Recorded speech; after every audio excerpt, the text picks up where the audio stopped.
За бүгдээрээ сайн байцгаана уу? Өнөөдөр 1 сарын 25-ны өдөр байна. Гитлэл номны 34-өөс 36 дугаар бүлэг хүртэл уншихад бэлэн болсон байна. За 34 дугаар бүлгийг хамт уншийе. Мөнхийн эзэн Мойсед хэлсэн нь: Миний өгсөн анхны чулуутай яг адилхан 2 чулууг чи засч бэлтгэсгүй. Тэгээд би чиний хагалж хайсан тэрхүү чулуун дээрх үгсийг дахин сэлж өгье. Чи үүнийг бэлтгэн маргааш өглөө гэхэд бэлэн болгоод Синай уулын оргилд гарan миний өмнө хурч ирсгүй. Чамтай хамт хинч ууланд гарч ирж болохгүй.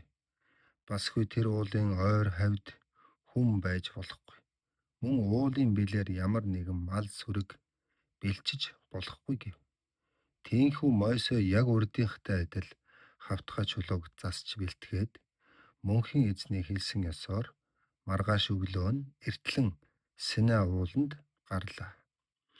Засч бэлтгэсэн 2 хавтгай чулууг Мойсе гар дээр өргөж яв. Улмаараа мөнхийн эзэн Синай уулын оргил дээр өдгөн үлсийн дунд Мойсегийн хажууд буун ирэхдээ туйлын ариун мөнхийн эзэн нэрээ тунхаглан зарлжээ. Мөнхийн эзэн Мойсегийн өмнөр явж өнгөрөхдөө тунхаглан зарласан нь: Мөнхийн эзэн, ертөнцийн эзэн, би бол инрэл хайраар дүүрэн бөгөөд амар түргэн ууралдаггүй болоо. Хувиршгүй үнэнч хайр, найдвартай үнэнч чанарт минь хязгаар байхгүй яагаад би мянган хүнд хувиршгүй үнэнч хайраа харуулan миний хуулийг эсэргүүцэн зөрчсөн гэмт үйлс, хор муу үйл хэргийг нь өршин уучилдаг болоо. Харин гэмтээ хിവэр хүнийг би шийтгэлгүй өнгөрөөж үзээгүй болно. Эцгийнх нь үлдсэн гмийн төлөө би өөр хүүхдүүдийг нь шийтгэж 3-4 үеэр нь хүртэл цээрлүүлдэг болоо гэв. Мойсе яаран мөхийч тухаараа газарт мөргөн мөнхийн эзнийг өргөмжлөн хүндлээд улмаар түүнээс гуйхдаа: Аяа мөнхийн эзэн минь, хэрвээ би таны хайр ивэлийг хүртсэн бол мөнхийн эзэн минь, та биднийхээ хажууд үргэлж байгаач дээ. Хэдийгээр бид бохшиг зөрүүд хатуу сэтгэлтэй боловч та бидний хийсэн гэм үйлцэн хорон муу хэргийг өршин уучлж биднийг өөрийнхөө үнэт өмч хөрөнгө мэт үзнэ үү гэжээ. Мөнхийн эзэн Мойсед хэлсэн нь: За би одоо нэгэн гэрээ тогтооно. Чиний ард түмний өмнө би олон гайхамшиг бүтээж харуулна. Урд өмнө энэ дэлхийд өөр ямар ч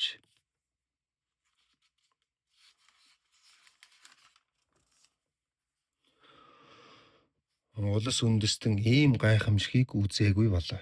Та нарын орчин тойронд байгаа улс үндэстнүүд мөнхийн эзэн миний бүтээсэн үйлсийг харж та нарын төлөө ямар их сүртэй бөгөөд аюумшигтай үйл явдал хийхийг минь үзэх болно. Та нар өнөөдөр миний тушаасан бүхнийг дагасгав. Харж бай, би та нарыг очихоос өмнө Имор, Хинан, Хид, Периз, Хив, Ивус үндэстнүүдийг оршин сууж буй газар нутгаас нь хөөн зайлуулах гэж байна. Очсон газартаа тэрхүү хариу нутгийн үндэстнүүдтэй ямар нэгэн гэрээ хэлэлцээр бүү хийгдэв. Хэлэлцээр хийвэл та нар өрх занганд орох нь болно. Харин тэдний бурхан дахлын ширээ хүн чулуу хөшөө дурсгалуудыг нэвдлэн Аширан дарихийн модон дүрсүүдийг нь тас тайраад буулгаж хаягдав. Учир нь гэвэл та нар ямар нэгэн бурхан шүтэж үл болно. Мөнхийн эзэн бол харах ортой харам ихтэй бөгөөд түүний нэрийг харам ихт ертөнцийн эзэн гэдэг болоо. Очсон газрынхаа хариу үндэстнүүдтэй та нар хэлэлцээр хийн, харилцаа тогтоож үл болно. Хэрвээ тогтоовол чинь тэд өөрсдийнхөө бурхтыг шүтэн биширч бузар уйлхийн өргөл өргөхдөө та нарыг урьж залан өргөлд өргсөн эдээ боданаасаа идүүлэх болно. Улмаараа та нар тэдний охид бүсгүйчүүдийг өөрсдийн хүүгүүдэд эхнэр болгон авчих болно. Тэгвэл тэдний охид бүсгүйчүүд өөрсдийнхөө бурхтыг өргөмжлөн шүтэж бузар үйл хийхдээ хүүгүүдийг чинь яг тийм үйл ажилд уруу татан оролцуулах болно. Өөрсөддөө зориулан ямар нэгэн бурхан шүтээнд цутхан хийж үл болно. Жил бүр эсгээгүй талхны баярыг тэмдэглэж байгт. Тэр үедээ та нар миний хэлсэн ёсоор бүтэн 7 хоногийн туршид эсгээгүй талах идэж байгт. Та нар Абиб сард Египт нутгаас чөлөөлөгдөн гарсан учраас тэр өдрийг миний тогтоосон цагт ёслон тэмдэглэж байгт. Израиль айл өрхийн анхны хүү бүр минийх болно. Мөн мансүргийн анхны эр төлбөр минийх юм. Элжигний анхны эр унгыг надаас буцаан авъя гэвэл оронд нь бог мал өргөж болно. Эстэгвэл унганы хүзүүг хуулан нядалж багтав. Айл бүр анхны хүүгээ надаас буцааж авахдаа өргөл өргөх ёстой. Миний сүмд миний өмнө ямар ч хүн гарахоосон ирж үл болно. 7 хоногийн 6 өдөр ажиллаад 7 дахь өдөрт нь амарч багтав. Тарайн талбайд уран шангалах болон ургац хураах эд ажлын үед ч гэсэн энэхүү тушаалыг даган биелүүлж багтав. Улаанбуудан ургацын дээжийг хураан авахдаа надад зориулан анхны эрт ургацын баярыг тэмдэглэж багтав. Намар цагт хөдөө аж ахуй газар тарилангийн ажлаа дуусгаад бас нэгэн их баяр ёслолыг хийж багтав. Жил бүр тэмдэглэх 3 удаагийн тэр их баярын үеэр Израилийн бүх эрчүүд бүхнийг захирагч их эзэн мөнхийн эзэн Израильчүүдийн өргөмжлөн хүндэлдэг ертөнцийн эзэн намайг хүндэтгэхээр миний өмнө хуран чуулж байх ёстой. Та нарыг очихоос өмнө би харь үндэстнүүдийг нутгаас нь шахан зайлуулж хил хязгаарыг чинь тэлж өгөх учраас та нар мөнхийн эзэн ертөнцийн эзнээ хүндэтгэхээр жилд 3 удаа хуран чуулах үед газар нутгийг чинь булаалдан уулгалан дайрах хүн нэгч гарахгүй.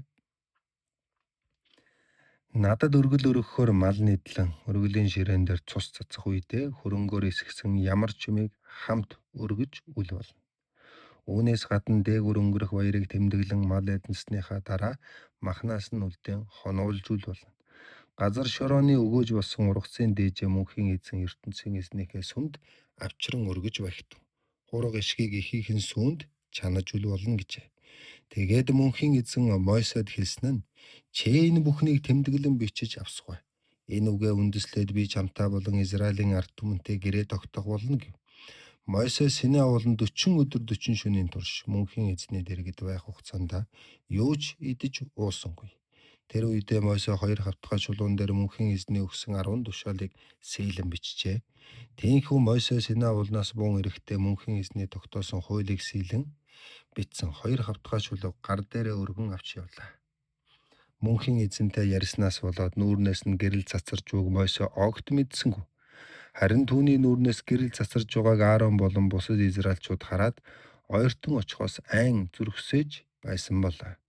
Гэвч Мойсе өөрөө тэднийг дуудсан учраас Аарон болон Израилийн ард түмний ахлагч нар түүний дэргэд ирж цуглан Мойсеж тэдэнтэй ярьж эхлэв. Үүний дараа бүх израильчууд тойрон цуглахад Синай уулан дээр байхад нь мөнхийн эзний тушааж хэлсэн үгсийг Мойсе израильчуудад хэлж өгсөн болно.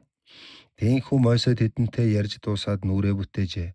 Мойсе хот айлаас гараад мөнхийн эзэнд бараалгах майханд орж түүний өмнө ирэхдээ нүүрнийхээ бүтээлгийг авдаг байв.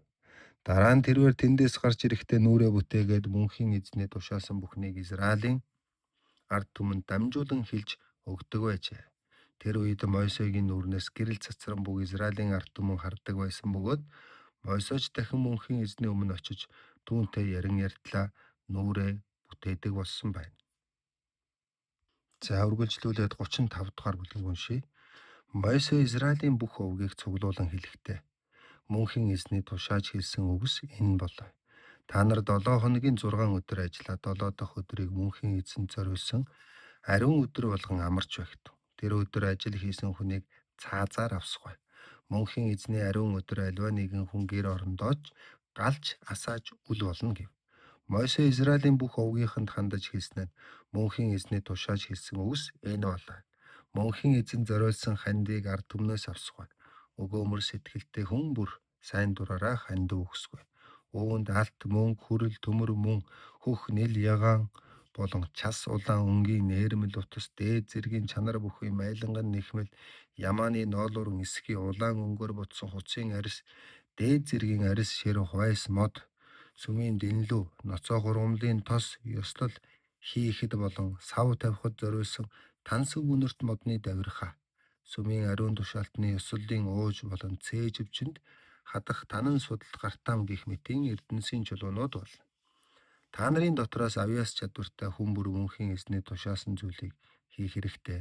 Үүнд мөнхийн эзний асар сүм асрын их бий болон гадна талын бүрээс хананд хадах алтан дэгээнүүд нуруу моднуудыг холбох гол хөндлөл мод баган болон багнуудын суур болно.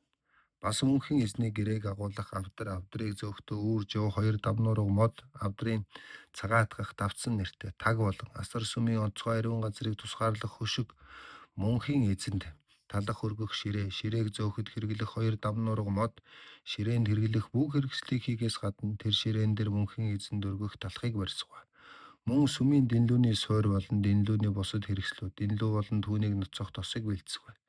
Мөнхийн эзэнд сан тавих ширээ болон ширээг зөөхөд хэрэглэх 2 модон давнуурга, ёстолд хэрэглэх тос болон анхны үнэрт сан, асар сүмийн үүдний хөшиг, өргөлийн ширээ болон хүрэл төмөр тор, ширээг зөөхөд хэрэглэх 2 модон давнуурга, ширээнд хэрэглэх бүх хэрэгсэл, угаалгыг хүрэл төмпөн сууртайгаа, асар сүмийн хашааны хан багн болон багны суурууд, хашааны хаалган татах хөшиг, асрыг татах болон хашаа барих гадс олс, мөнхийн эзний ариун газарт орохдоо өмсөх ёслолын тусгай хувцас сүмийн тэргүүн зэрэгт ариун тушаалтан Аарон болон түүний хөвгүүд нь сүмийн ариун тушаалтны үүрэг гүйцэтгэхдээ өмсөх ариун өмсгөл хувцаснууд эдгээр болно гэв.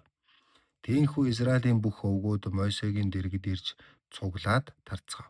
Сэтгэл нь хөдөлж зүрхэн догтлсон хүн бүр сайн дураараа хандив өгч мөнхийн эзэнтэй уулзах асар сум түүний ажилд хэрэглэх болон сүмийн ариун тушаалтны өмсгөл хийгээд хэрэгтэй зүйлүүдийг авчирч өглөө. Ингээд хандив өгөх сэтгэлтэй хүн бүр эр эмгэлтгүй ингэрийн алтан зүйлд эмэг бөгж бугуувж төрөл бүрийн гоёл чимэглэлүүдийг авчираад мөнхийн эзэнд өргөн барьцгаажээ. Бас хөөх нийл ягаан болон час улаан өнгийн ээрмэл утас дээд зэргийн чанар бүхий майланган нэхмэл ямааны ноолуун эсгий улаан бодогтой хуцсын арьс сайн чанарын арьс ширийг хүмүүс авчираад мөнхийн эзэнд өргөн барив. Мөнгө болон хүрэл төмөр авчирч чадах нэг нь авчран мөнхийн эзэнд өргөлөө асар сумыг барихад хэрэг болох хойс модтой хүн бүр түүнийг авчран өгөв. Гараар утас ярддаг эмэгтэйчүүд өөрсдийн ярьсан хүүх нийл ягаан болон тол улаан өнгийн утас дээд зэргийн чанар бүхий майланган нэхэмлүүдийг авчирч өргөв. Мөн ямааны ноолуураар эсгий хийж чаддаг эмэгтэйчүүд эсгийхийн авчирчээ. Израилийн ард түмний ахлагч нар нь сүмийн ариун тушаалтны дүрм хувцас мөн ёслолын ууж болон цээжвчэнд хадах танан судалт гартаам гих мэт эрдэнэсийн чулуунууд сүмийн дэнлүү ноцох ургамлын тос ёслолын тос болон анхлан үнэрт сан тавихад зориулсан тансаг үнэрт модны давирхаг авчран өргөцгөлөө. Израилийн ард түмэн эр эмгэлтгүй өгөх гэсэн сэтгэлтэй хүн бүр Мойсед тушаан хэлсэн мөнхийн эзний ажлыг гүйцээхийн тулд хэрэгтэй гэсэн бүхнийг нь сайн дураараа авчирч өргөсөн ажээ. Мойсе Израильчуудад хэлэхдээ мөнхийн эзэн Израилийн Юда овгийн хуур овогт өөрийн хүү Бецалелийг сонгон авч ертөнцийн эзний сүнсийг түүнд харамгүй ихээр өгч түүнийх нь хүчээр мэрэгэн ухаан оюун бэлэг эрдэм мэдлэг төрөл бүрийн зүйлийг урлан дарахлах авяас чадвартай болгосон ажээ. Тийм болохоор тэр хүн алтан мөнгө хүрлээр уран дарахны ажил хийж эрдэнэсийн чулууг зас чанзлан суулгаж модоор уран нарийн сэлбэр хийж төрөл бүрийн гар урлын загвар хийцэг зохион бүтээгээд түүнийгээ бас урлаж чадах юм. Мөнхийн эзэн тэр хүнээс гадна Израилийн дан овгийн Ахисмахын Охолиавт бусдыг уран дарахны ажилд сургах авяас чадварыг өгсөн байна. Мөнхийн эзэн тэр хоёр хүн төрөл бүрийн гар урлын загвар хийцэг зохион бүтээж олон талын авяас чадвар өгсөн ажээ. Иймээс тэд хөх нийл ягаан болон час улаан өнгийн утас мөн дээд зэргийн чанар бүхий майланган нэхэмлэр хатгамал хийн урд чадвараа сорин байж бүгдийг бүтээх болно. За үргэлжлүүлээд өнөөдрийн хамгийн сүүлчийн бүлэг болох 36 дугаар бүлгийг уншийе. Бецалел Охолиав нар болон мөнхийн эзнээс асар сүмийг урлан барих ухаан сэтгэх чадварыг авсан бусад авяаслаг хүмүүс бүгд мөнхийн эзний хэлсэн ёсоор бүгдийг хийж гүйцэтгэх хэрэгтэй гэв. Тиймээс Бецалел Охолиав нар болон мөнхийн эзнээс асар сүмийг барих оюун ухаан авяас чадварыг авсан агаад уг ажлыг хийхээр сэтгэл зүрхээрээ тэмүүлсэн бүх хүнийг Мойсе дуудан цуглуулжээ. Асар сүмийг барихад зориулан Израилийн ард түмний өргөсөн бүх хандивыг тэр хүмүүс Мойсегоос хүлээн авцгаалаа. Гэвч Израилийн ард түмэн өглөө бүр нэмж хандив авчирсаар байв. Тиймээс асрыг бүтээн босгох төрөл бүрийн ажлыг хийж буй чадварлаг дарахчид бүгд ажлаа төр орхин Мойсе дээр ирээд түүнд хэлсэн нь. Мөнхийн эзний даалгасан зүйлийг хийж гүйцэтгэхэд хангалттай хэмжээний хандив цугларчээ. Одоо хүмүүс хэрэгцээнээс гарсан илүү их юм авчирч байна гэлээ. Тиймээс Мойсегийн гаргасан нэгэн тогтоолыг Хот айлын дундор тунхаглан зарласан нь үүнээс хойш эрэгтэй эмэгтэй альва нэгэн хүн мөнхийн эзний асар сүмд зориулсан хандив авчирж өгөө зогсоосгүй гэсэн учраас хүмүүс ч хандива авчирхаа болов. Тэдний авчирсан зүйлүүд нь сүмийн бүх хэрэгцээг нь хангаа зогсоогүй илүү гарсан болов. Тэр олон дархчуудын дотроос хамгийн чадварлаг нь 10 хөшгөтэй асрыг урлан бүтээж эхлэв. Тэд асрын дотор татах 10 хөшгийг хөхнөл ягаан болон часуулаан өнгийн ээрмэл ноосон утас мөн дээд зэргийн чанар бүхий майланган нэхэмлэр урлан ойцголоо. Хөшиг тус бүрээ тэр далавчид ер бусын элчийн 2 дүрсийг уран батгамлаар чингэнлэв. Энэ бүхнийг уран гартаа урчууд урлан бүтээжээ. Хөшиг бүрийн урт нь 28 кубит, өргөн нь 4 кубит байв. Ийхүү хөшгийг оёсныхоо дараа 5 нь хооронд нь холбожээ. Холбоотой 5 хөшиг бүрийг захад хөхөнгийн нэхэмлэр хийсэн гогцоо хадсан байна. 5 хөшгөнүүдийн захын 2 хөшгөнд нь 50 ширхэг гогцоо хадв. Гогцоонуудыг өөд хөөдөөс нь харуулan хаджээ. Ингээд тэр хөшгөнүүдийг хооронд нь нийлүүлэхийн тулд 50 алтан дэгээ хадсан бол тийхүү хөшгөнүүдийг хооронд нь холбоод нэг үргэлж болгожээ. Асар сүмийн гадуур нь бүрэх 11 хөшгийг Яманиар сархив. Хөшиг тус бүр нь 30 кубит, 4 кубит өргөн байлаа. Дараа нь хөшгөнүүдийг 5 нь холбоод үлдсэн 6 хөшгийг бас хооронд нь холбон оёв. Тэгээд захын 2 хөшгөнд тус бүр 50 гогцоо хаджээ. Улмаар захын 2 хөшгийг хооронд нь нийлүүлэх 50 ширхэг хүрэлдэгийг хадав. Гадна талын 11 хөшгийг дээрээс нь бас 2 давхар хөшгөөр хувчжээ. Энэ нь дотор улаан өнгөөр бутсан хуцсын арьс гаднаа дээд зэргийн ширээр хийсэн хөшиг байлаа. Улмаар хойс модоор асар сүмийн яс модыг хийв. Яс мод бүр 10 кубит, урт 1 кубит хагас өргөн байлаа. Яс мод 2 углуурхтай байв. Тиймээс бүх яс модыг хооронд нь зангидаж болгожээ. Мөн ийм маягаар асрын өмнө талын 20 яс модыг хийв. Тэгээд яс моднуудыг суулгах мөнгөн суур хийж яс мод бүрийн 2 углуурганд нийт 40 мөнгөн суур хийлээ. Мөн ийм маягаар асрын хойд талын 20 яс модыг хийв. Яс мод бүрийн доор 2 ширхэг мөнгөн суур нийт 40 суур хийсэн байна. Асар сүмийн ард талд буюу баруун захад 6 яс мод, ард талын 2 өнцөг тус бүрд 2 яс мод хийжээ. Тэгээд булангийн тэр 2 яс модыг хос хосоор нь дээрээс нь доош нь нийлүүлэн батгалв. Булангийн 2 өнцөг өөр хоорондоо яг адилхан байлаа. Ийхүү ард тал буюу баруун захад нийт 8 яс модонд 16 мөнгөн суур. Яс мод бүрийн доор 2 суур хийсэн болно. Урд талын яс моднуудад хойс модоор 5 гол мод, хойд талын яс модонд бас 5 гол мод, ард тал буюу баруун яс модонд бас 5 гол мод буюу хөндлөл хийв. Тэгээд яс модон хүрээнүүдийн дундуур нэг захаас нь нөгөө захыг нь хүртэл нэг гол хөндлөл мод оруулжээ. Тэр бүх яс модыг алтаар бүрж гол модон хөндлөлийг шургуулах алтан гархай хийлээ. Гол модон хөндлөлүүдийг бүгдийг нь алтаар бүрсэн ажээ. Улмаар хөх, нийл ягаан болон тод улаан өнгийн ээрмэл ноосон утас мөн дээд зэргийн чанар бүхий майланган нэхэмлэр хөшгөнүүдийг урлан хийгээд дээр нь далавчид ер бусын элчийн 2 дүрсийг үзмжтэй сайхнаар чимэглэн хатгамалтав. Мөн алтан дэгээтэй, алтан бүрээстэй 4 хэсэг хойс модыг 4 мөнгөн цутгамал суурин дээр босгоод хөшиг дүүжлэх хүрээ хийжээ. Тэгээд хөх, нийл ягаан болон тод улаан өнгийн ээрмэл ноосон утас мөн дээд зэргийн чанар бүхий майланган нэхэмлэр сүмийн үүдэн зүөх хөшгийг хийгээд дээр нь хатгамлаар чимэглэв. Улмаар алтан дэгээтэй, алтан оройтой, алтан цаграхтай багныг 5 хэсэг хойс модоор хийж 5 цутгамал хүрэл суурин дээр босгосноор хөшигний баган модыг хийсэн болно.